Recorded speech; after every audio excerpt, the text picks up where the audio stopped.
নমস্কার বন্ধুরা, আজ নিয়ে চলে এসেছি সর্ষে পটলের রেসিপিটি করতে নিয়েছি 7 থেকে 8টা পটল, যেগুলোকে আমি আগে থেকে ধুয়ে পরিষ্কার করে খোসা ছাড়িয়ে রেখেছি। আর দেখুন মাঝখান থেকে এভাবে চিড়ে রেখেছি যাতে করে মশলাটা ভিতর পর্যন্ত যায়। এখন নুন আর হলুদ দিয়ে পটলগুলো ভালোভাবে মাখিয়ে নেব।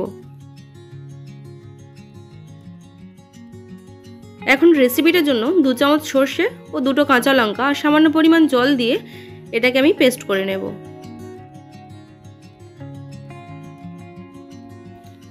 দেখুন পেস্ট করা আমার হয়ে গেছে।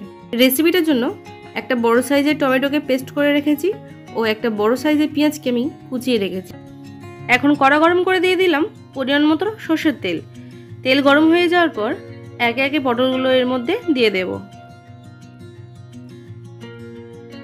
এখন ভালোভাবে পটলগুলোকে উল্টে পাল্টে আমি তেলের মধ্যে ভেজে নেব।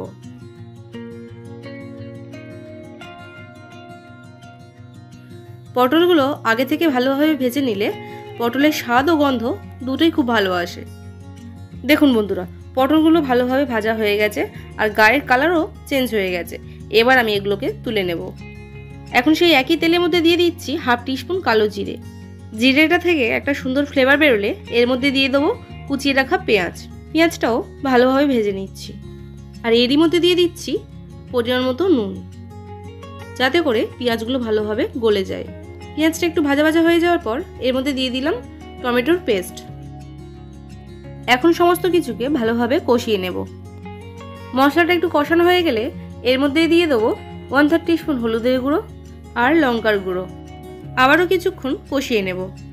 এখন এর মধ্যে দিয়ে দেবো সামান্য পরিমাণ জল। মশলাটা কষানোর সময় ফ্লেমটাকে সবসময় মিডিয়ামে রাখতে হবে, নইলে মশলাগুলো পুড়ে যেতে পারে। দেখুন মশলাগুলো ভালোভাবে কষানো আমার হয়ে গেছে। এখন এর মধ্যে অ্যাড করলাম আগে থেকে ভেজে রাখা পটল। আরও সমস্ত কিছুকে ভালোভাবে পটলের সাথে মিশিয়ে নেব।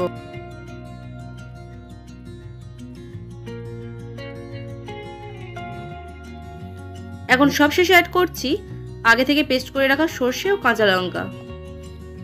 আর মিক্সিং জার ধুয়ে পরিমাণ মতো জল অ্যাড করে দেব গ্রেভির জন্য। সবকিছুকে ভালোভাবে মিশিয়ে নিয়ে গ্রেভিটা একটু ফুটতে শুরু করলে 3 থেকে 4 মিনিটের মতো একটু ঢাকা চাপা দিয়ে রান্না করব। একটু ঢাকা চাপা দিয়ে রান্না করলে সর্ষের ফ্লেভারটা খুব ভালো আসে, তা না হলে সর্ষের ঝাঁঝটা বেরিয়ে যায়। দেখুন সর্ষে পটলের রেসিপি একদম রেডি। ভাতের সাথে পটলের এইরকম একটা দুর্দান্ত রেসিপি থাকলে এক থালা ভাত নিমেষেই শেষ হয়ে যাবে। আজ এই পর্যন্ত, দেখা হবে অন্য কোনো রেসিপি নিয়ে।